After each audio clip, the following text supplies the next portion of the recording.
Every corner of the digital universe. QCat instant link to the internet. Amstrad emailer, E3 video phone. Technology called I Smell. Smelling mold and mildew and animals. Man, I got to smell the swamp today. Welcome to Water-Cooled Potato, your guide to the obsolete and absurd tech of the past, present, and future. I'm John. I'm Kevin. And today we'll be talking about the Ingenio Eyetop. So, for this story... I've never heard of that. And there's a good reason. You tell. For this story, we go back to 2004.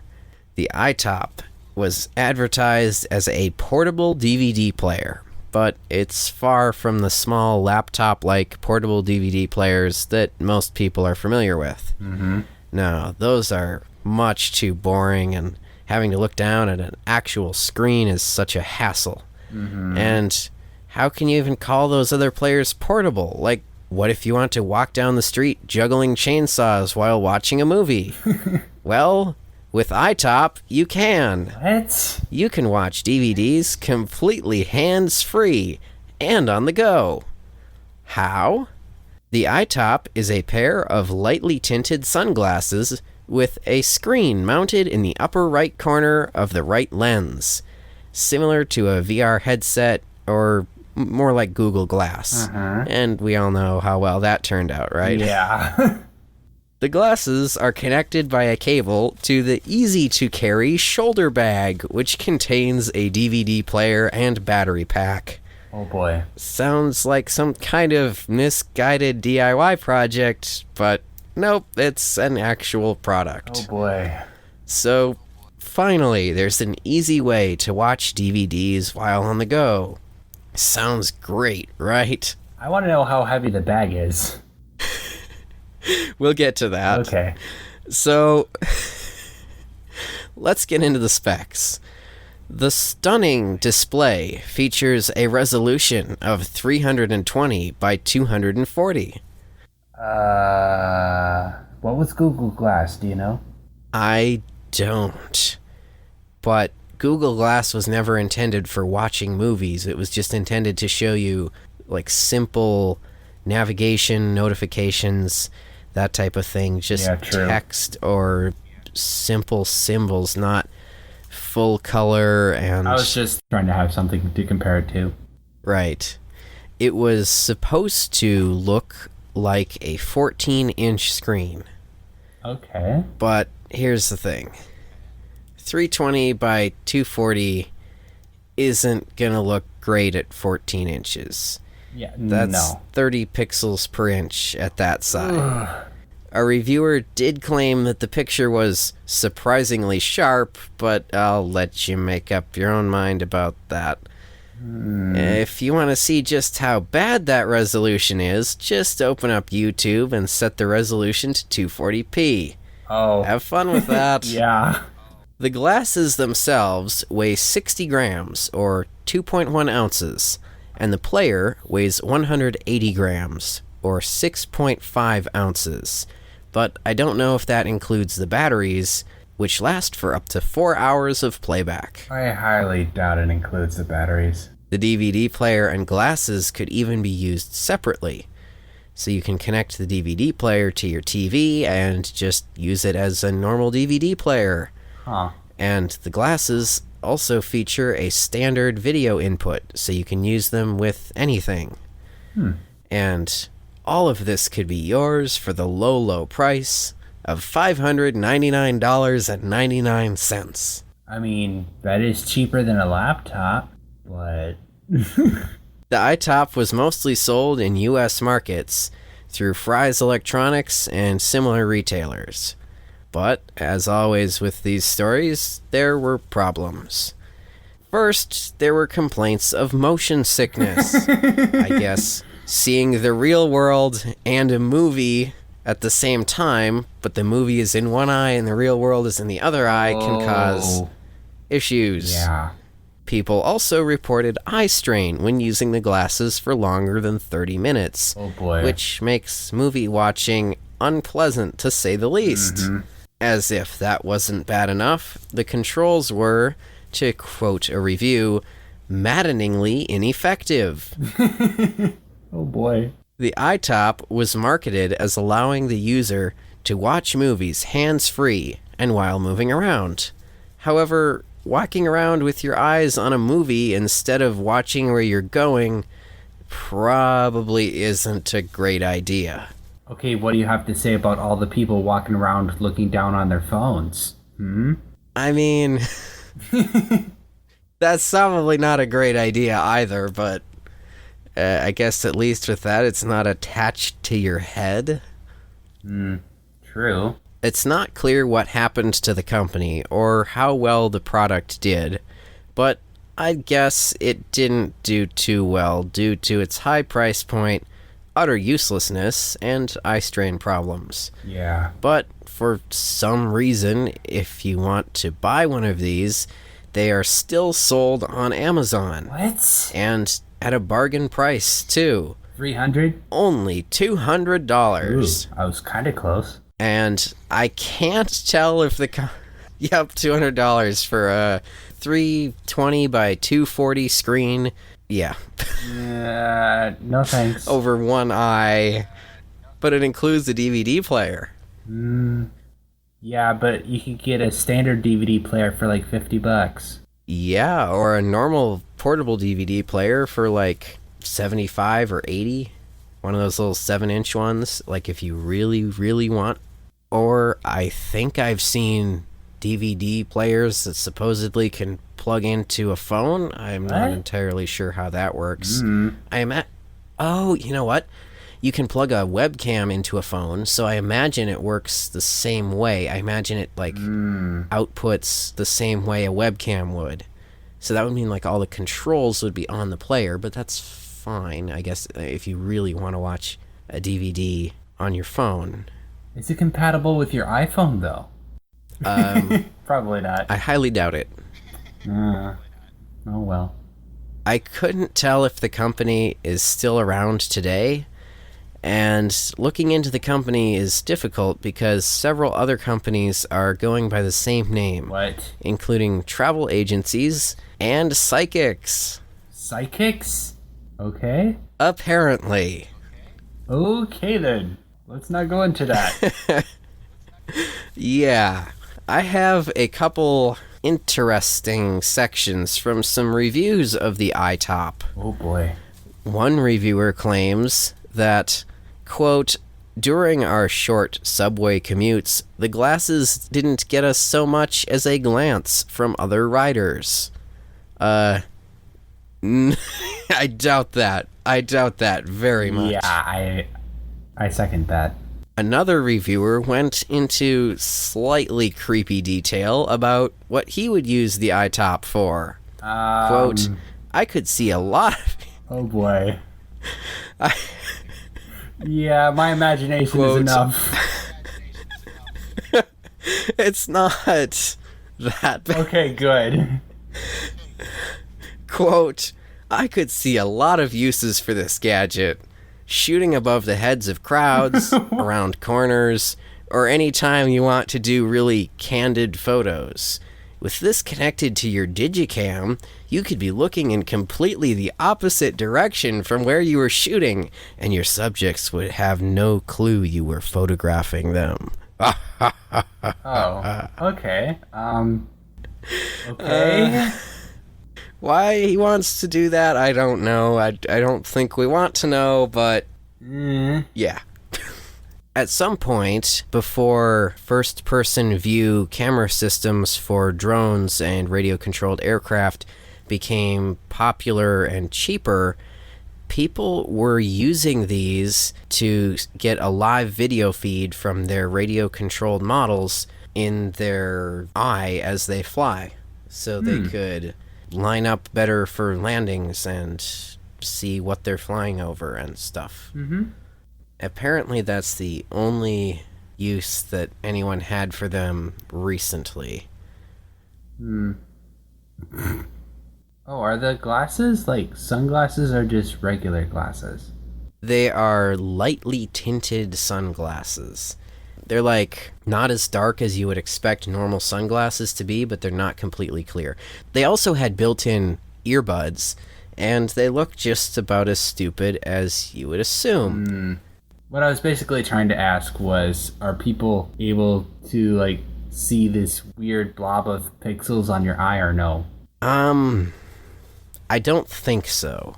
Because the way it is, it's like, it's not like, I don't know. I don't think so. Like with Google Glass, it projected onto glass and then it would reflect into your eye.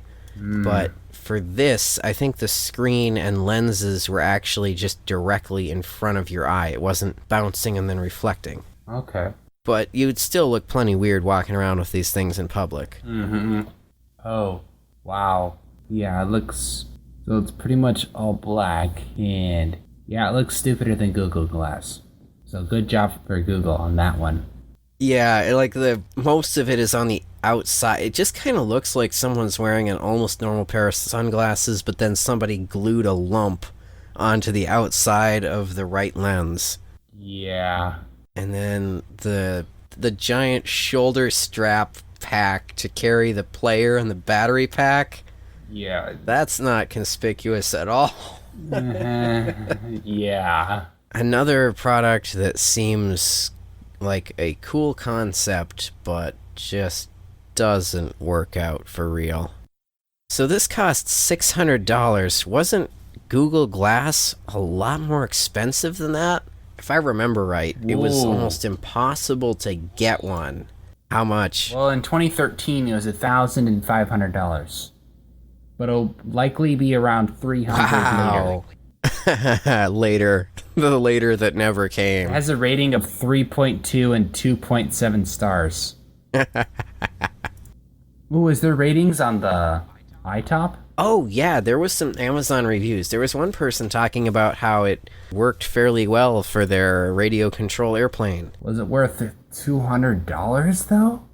The review was from, like, 2014, so who knows what the pricing was in 2014, but they seemed to think it was a good deal.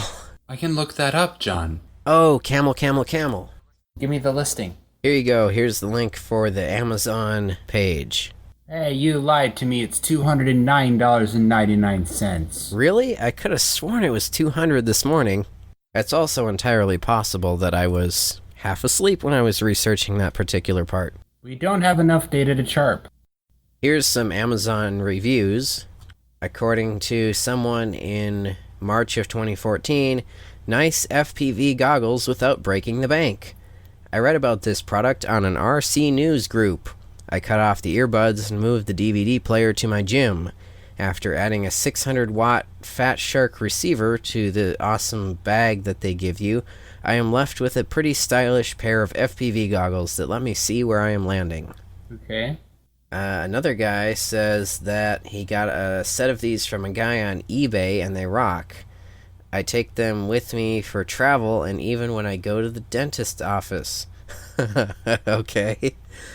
A buddy has them for his remote-controlled helicopter and loves them.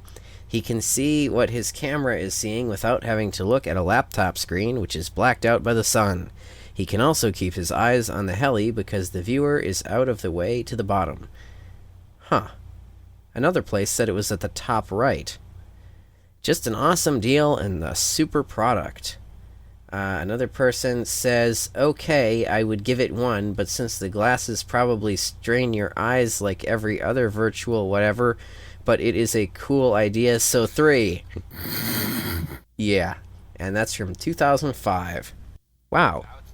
When did Amazon start? It was the late 90s, wasn't it? Like 99 or something? Like when they were expanding? Like when they were founded. Amazon was first launched in 95. Oh. But they only sold books. Yeah. Mm-hmm. Wow, I thought it was a few years later I than thought that. it was like 98. It has a 4-star average. The product description is pretty sparse. It just says composite video viewer glasses. Yep, that's it. The product information gives some kind of a model number, a seller ranking, and the first date listed on Amazon, which is November 9th, 2004. It says for warranty information, click here. Oh, boy. I wonder what it's going to give me. Oh boy. Please contact the seller directly for warranty information on this product. You may also be able to find warranty information on the manufacturer's website, which I'm fairly sure does not exist anymore. Well, I have a question for you. If you were going to do an augmented reality, like glasses or whatever, how would you do it? Like designing one or picking from existing products? Combination? Okay, well, like, is this supposed to be something that I can use in public without looking like a complete weirdo, or Ideally, can I just go wild? because most similar products Okay. were advertised as you can watch your DVDs on the go and other stuff. Right.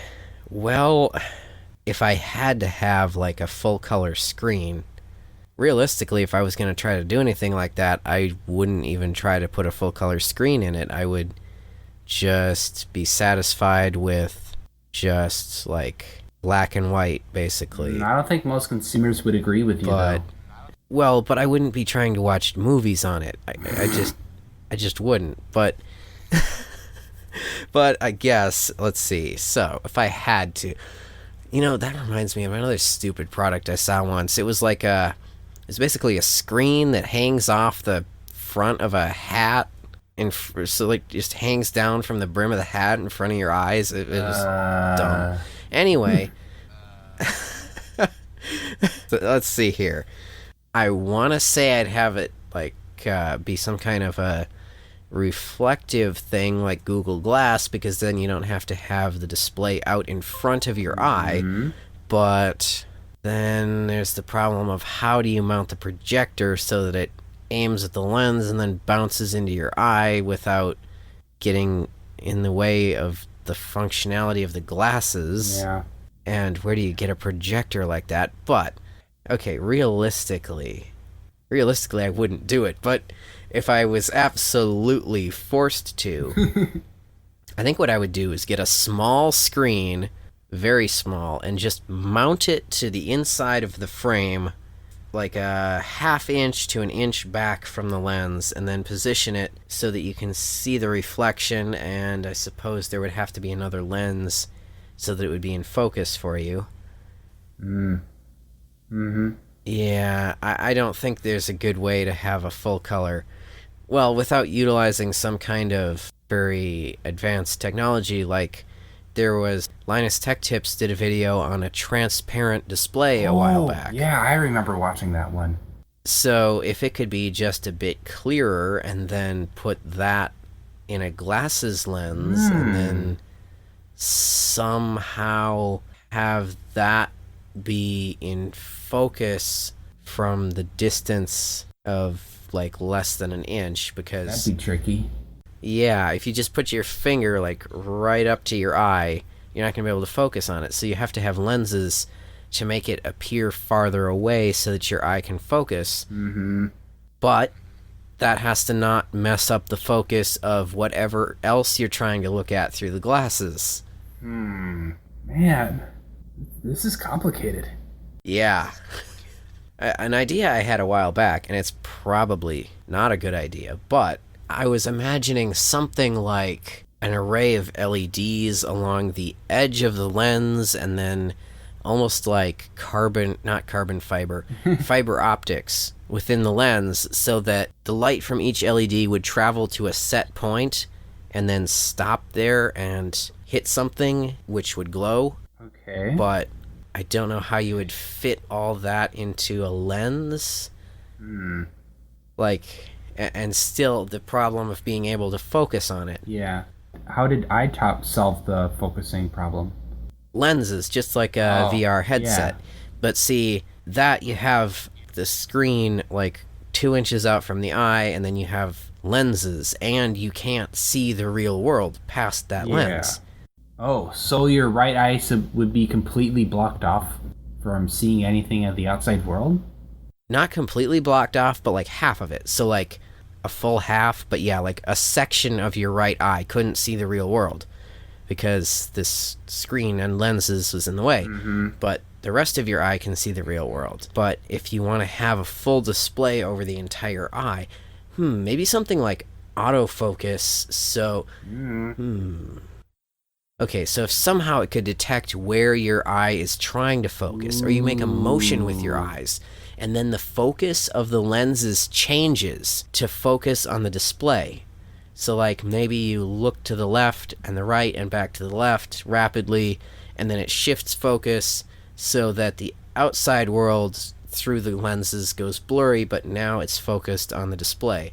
Then you make the same motion or in reverse and it shifts back.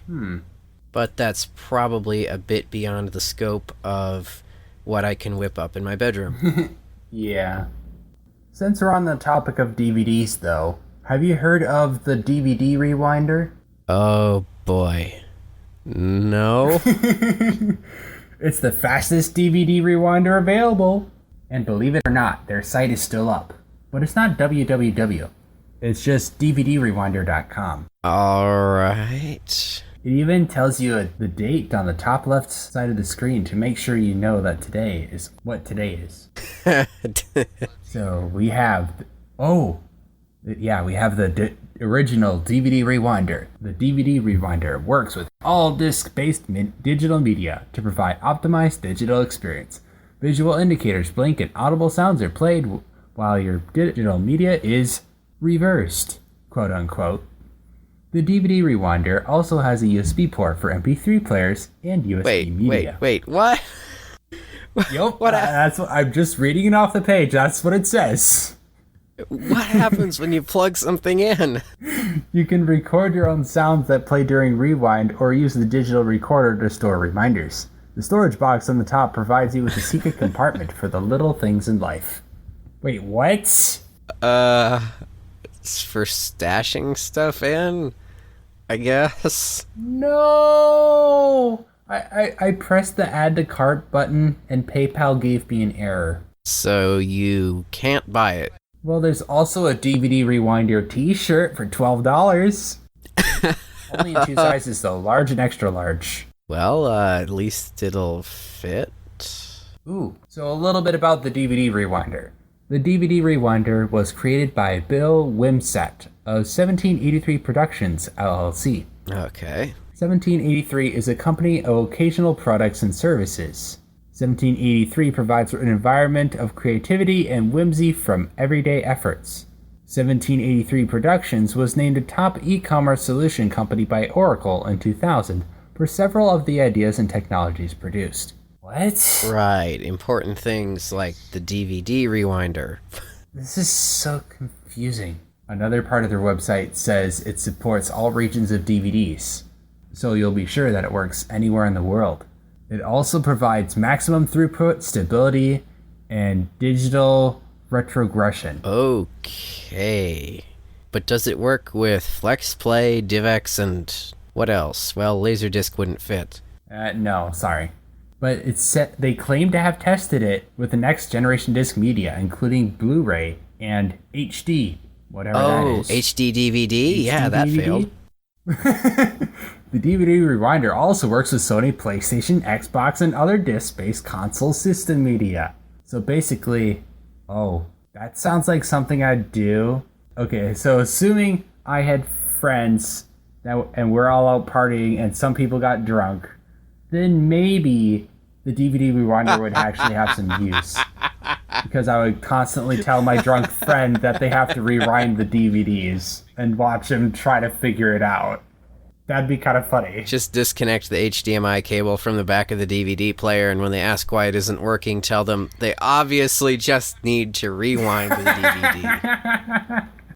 Yes. On a somewhat related to this, I know there were VHS tape rewinder machines made, and that's all they would do is just rewind VHS tapes. And I guess they were used in like libraries and video rental stores. So when someone would bring back a tape and they weren't kind and didn't rewind, Oh, yeah. then they would just pop it into one of a half dozen rewinding machines and let it go. Yeah, that was one of my pet peeves when I was young, is whenever we'd borrow VHS from the library, at least 50% of the time, it wasn't rewound. So we had to wait for it to be rewound before we can watch the movie. Yeah, and then they just kept slapping more and more "Be Kind, Rewind" stickers on all the tapes. So first it would be 1, and then you'd notice, wow, there's 5 on this tape now.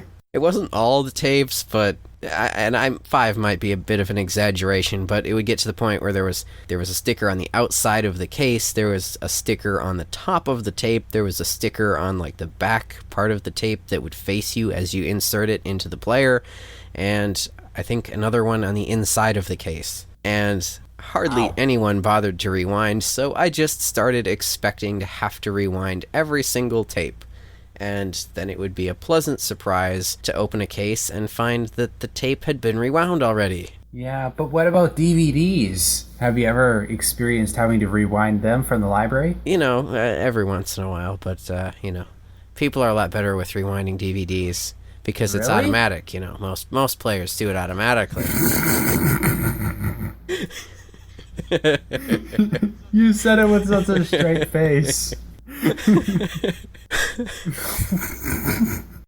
Okay, well, I think that's about it. Yeah, I should take this moment to remind everyone who's still listening on SoundCloud that we won't be able to continue uploading to SoundCloud very much longer, and we highly recommend that you switch over to another way of listening to our podcast.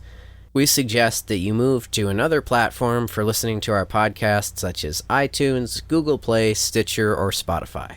And if you're experiencing any issues with the RSS feed, please let us know. One last thing before you go. You probably heard from many people that having a VPN is important to your security on the internet. The last thing you want is people spying on you when you're on the web, especially on a public Wi-Fi. Even at home, your internet service provider monitors what you do. Some internet service providers will slow down your connection when you're watching videos and movies. That's why John and I personally use and recommend Windscribe VPN. It encrypts your internet connection between you and one of its multiple servers. So if you want to make the internet think you're from Canada, or from 59 other countries, you can do that. I personally just use the US East Coast server though. If you sign up through our link in the description, it will help support the channel by covering hosting fees, and it will enable us to purchase better equipment. As always, see you next week.